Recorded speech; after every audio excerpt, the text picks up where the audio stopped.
जी हाँ, 1 साल के बाद एक बार फिर से वही नजारा देखने को मिला है। फिर वही तबाही का मंजर हर नजरों के सामने आ जाता है जो 7 अक्टूबर 2023 को था, जब हमास ने इजराइल में घुसकर 1200 लोगों को मार डाला था और 234 को बंधक बना लिया था।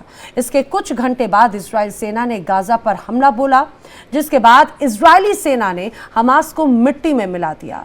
उसके बाद हमास के हमदर्द हिजबुल्लाह को भी ताबड़तोड़ एयर स्ट्राइक करके आखिरकार हिजबुल्लाह चीफ को नसरुल्लाह हसन को मौत के घाट उतार दिया और हिजबुल्लाह को एक बड़ी ये कहा जाए कि क्षति पहुंचाई है।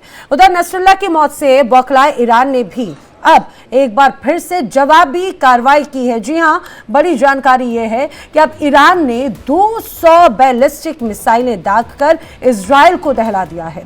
यहां तक कि इजराइल के पीएम बेंजामिन नेतन्याहू धमाकों की आवाज से बंकर की तरफ दौड़ते हुए नजर आए, ऐसी भी जानकारी है। ईरान के इस हमले के बाद में एक बार फिर से अब मिडिल ईस्ट जंग की आग से सुलग रहा है। एक बार फिर से तीसरे विश्व युद्ध का सायरन बज चुका है, क्योंकि नेतन्याहू कसम खा चुके हैं कि वो ईरान से बदला लेकर ही रहेंगे और नेतन्याहू जो कहते हैं वो करते भी हैं। उन्होंने हमास का काम तमाम कर दिया, हिजबुल्लाह को अंजाम तक पहुंचाया। अब इन सपोलों को पालने वाला ईरान भी इजराइल के टारगेट पर आ चुका है। ये बहुत महत्वपूर्ण है आज का ये विषय, की तस्वीर बदल रही है और इसका जाहिर सी बात है ना सिर्फ मिडिल ईस्ट बल्कि पूरी दुनिया पर कहीं ना कहीं अलग अलग मोर्चों पर इसका प्रभाव पड़ता है। इसी विषय पर करेंगे चर्चा। मेरे साथ में जो खास मेहमानों का पैनल है, आपको मैं उनसे भी मिलवा देती हूँ। समझने की कोशिश करेंगे कि आखिर किस तरह से अब ये तस्वीर बदल रही है, वर्ल्ड ऑर्डर में किस तरह से क्या कुछ आने वाले वक्त में बदलाव होता हुआ नजर आता है। हमारे साथ में डिफेंस एक्सपर्ट ब्रिगेडियर विजय सागर जी इस दौरान मौजूद हैं। बहुत स्वागत है सर आपका। डिफेंस एक्सपर्ट के तौर पर ब्रिगेडियर राजन जामवाल जी भी हमारे साथ में मौजूद हैं, सर आपका भी स्वागत है।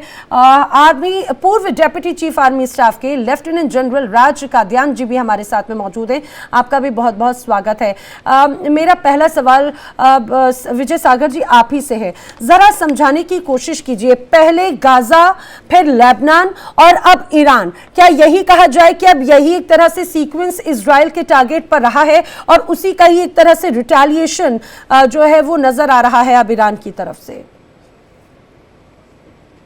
ये 7 अक्टूबर के बाद जो उनका टेररिस्ट अटैक हुआ था जी, उसके बाद इजराइल ने जवाबी कार्रवाई करी और सबसे पहले उनके टारगेट थे हमास।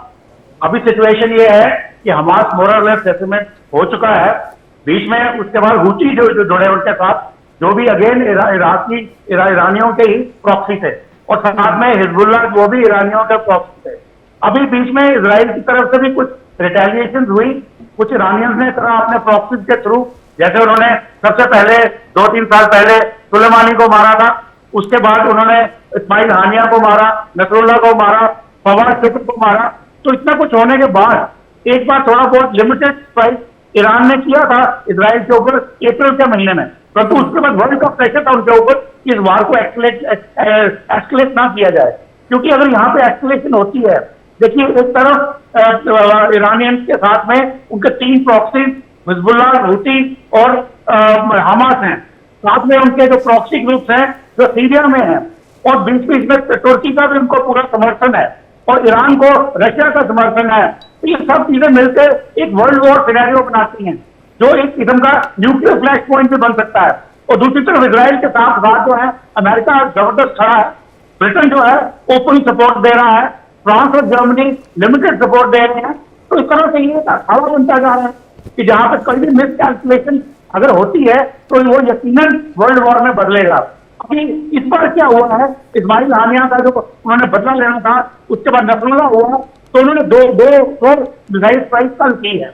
अब इस मिसाइल स्ट्राइक में बताया यह जा रहा है कि वो सारी की सारी नाकाम कर दी गई है इजराइल द्वारा, क्योंकि इजराइल के नेतन्याहू का स्टैंड और टफ हो गया है। उन्होंने लेबनान में ग्राउंड ऑफेंसिव ऑलरेडी शुरू कर दिया है और अगर ये इस किस्म के हमले जारी होते हैं, अब ईरान से डायरेक्ट स्ट्राइक होती है, हालांकि जो इजराइल है वो ईरान पे इनडायरेक्ट स्ट्राइक करता है, उनके न्यूक्लियर अटैक पे, न्यूक्लियर पार्क पे IT साइबर अटैक होते हैं। उनका भी आपने देखा जो लिथियम बैटरी वाला केस हुआ है हिजबुल्लाह के साथ। तो इस तरह की कोविड घटनाएं मुसाद करती रहती है, उनके बंदों को एलिमिनेट करती रहती है। तो अभी जो लोग नेतन्याहू का जो आज सुबह भी बयान आया है, उन्होंने बोला है कि हम डेफिनेट स्ट्राइक करेंगे। उनके स्पोक्सपर्सन ने बिल्कुल क्लियर टर्म में बोला है स्ट्राइक करेंगे, और उन्होंने अमेरिका में बाइडेन साहब ने क्लियर टर्म में बोला है कि हम इजराइल के साथ खड़ेंगे और इजराइल के साथ करेंगे। इसका मतलब आपको कुछ बड़ा होने वाला है, और अगर वो कुछ बड़ा होता है कि अमेरिका की तरफ से खुल के सामने आना होता है, तो हो सकता है जैसे रशिया भी ऊपर से अपना कंट्रीब्यूट करे, तो उससे ये जो पूरा सिनेरियो है ये कॉन्फ्लिक्ट हो जाएगा इनटू समथिंग मेजर। तो यहाँ पे जरा भी कोई भूल चूक हुई, किसी से कोई एक्सीडेंटल फायर हुआ या कोई गलत मिस कैलकुलेशन हुई, तो ये किस्म का न्यूक्लियर एस्पेक्ट भी बढ़ सकता है।